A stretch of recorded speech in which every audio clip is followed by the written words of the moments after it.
siapa di Afrika itu, Nelson Mandela. Bagaimana walaupun segala macam dia membatasi diri, dia siapkan generasi berikutnya supaya ada kader penerus.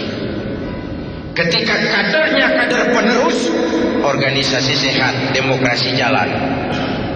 Itu kader pertama, kader penerus namanya. Ada kader tunggu terus. Lah ini kondisinya nggak sehat. Pasti ada KKN yang dapat jatah yang dekat-dekat lingkungan. KKN. Akibatnya ada kader yang tunggu terus. Tapi lumayan masih ada harapan. Yang lebih celaka yang ketiga, kader terus menerus. Ini sudah nggak sehat organisasi. Dari muda sampai kakek-kakek masih jadi kader. Hidup ini kan cuma nunggu giliran. Yang terberat itu kan menjaga kepercayaan. Coba. Orang seperti Pak Harto bisa turun. Gus Dur turun. Habibie ditolak laporan pertanggungan jawabnya. Bung Karno turun. Padahal sudah dinobatkan jadi presiden seumur hidup. Apa yang menyebabkan mereka turun?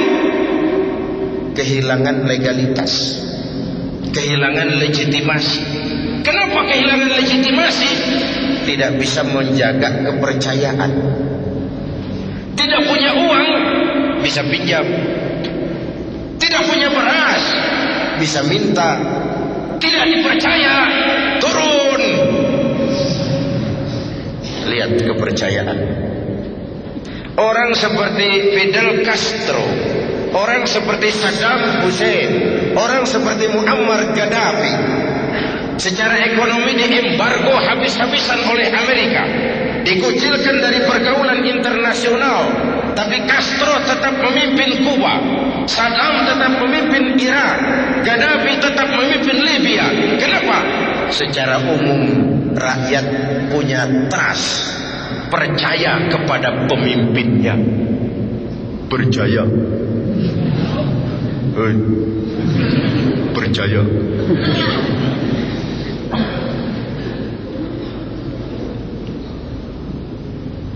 Karena itu menjaga kepercayaan itu penting. Sekali kita kehilangan kepercayaan, akan sulit tegak lagi. Benang basah itu sulit sekali untuk ditegakkan. Dan kader adalah iklan.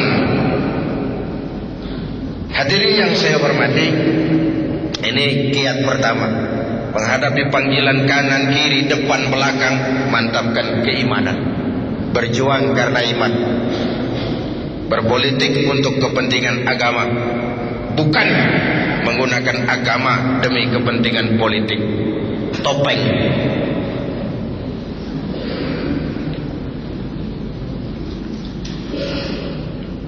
Yang kedua, tetap teguh menjaga kebersamaan,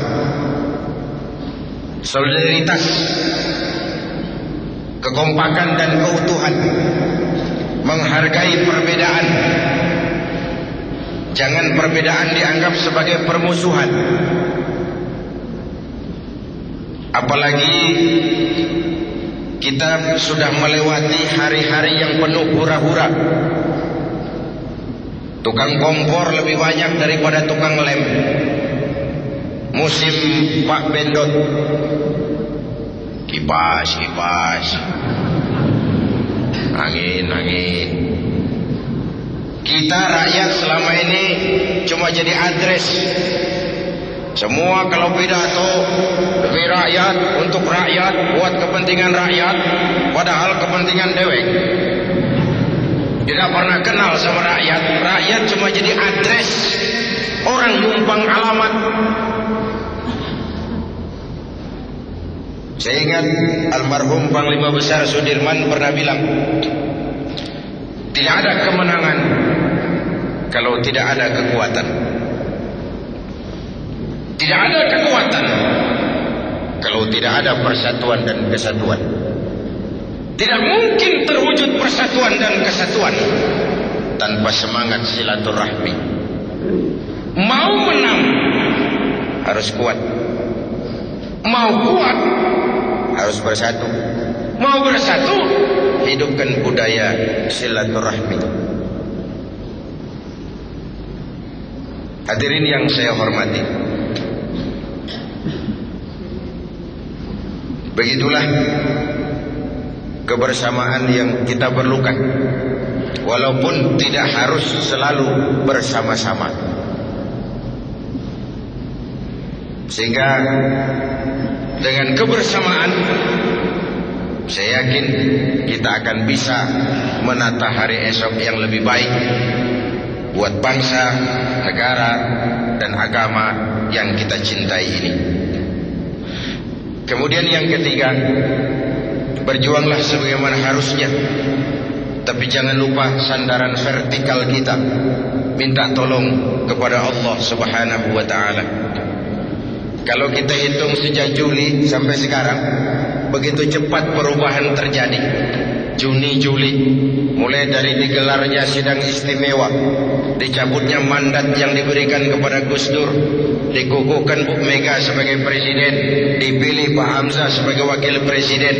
Itu semua mengingatkan kita kepada kebenaran firman Tuhan, wa tilkal ayyamu nutawiluha bainan nas. Hari itu kami putar di antara manusia. Ada saat datang, ada waktu pergi, ada hari lahir, ada saat kembali. Hidup cuma nunggu giliran. Cuma biasanya antrian itu kacau. Kalau yang depan tidak tahu diri, yang belakang dorong-dorong. Yang depan gak tahu diri, sudah dapat mau dapat lagi, gak memberikan kesempatan kepada yang lain. Wajar yang belakang lalu dorong-dorong. Kacaulah barisan.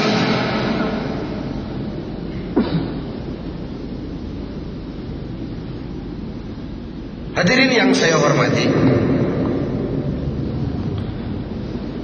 membina kebersamaan itu, saya sering sampaikan, sudah dicontohkan masjid. Inilah pusat integrasi total kita. Dari mana dimulai? Dari hal yang paling mendasar. Pertama, siapapun masuk masjid, copot sandal, buka sepatu. Tidak ada warga negara kelas 1 di republik ini. Semua sama. Mau bicara demokrasi, mau bicara keadilan, mau bicara reformasi, rohnya di situ. Jangan ada warga negara kelas 1 di republik ini. Semua sama di hadapan hukum. Kenapa muncul street justice, pengadilan jalanan, maling motor tangkap, bakar? Itu refleksi dari ketidakpuasan rakyat terhadap sikap hukum selama ini. Di mana rakyat melihat kalau yang kecil salah, hukum cepat-cepat ditegakkan. Yang besar salah, orang diam pura-pura tidak mengerti. Itu yang melukai rasa keadilan. Wajar lalu muncul street justice, pengadilan-pengadilan jalanan. Mari kita mulai lagi dari masjid. Jangan ada warga negara kelas 1 di republik ini.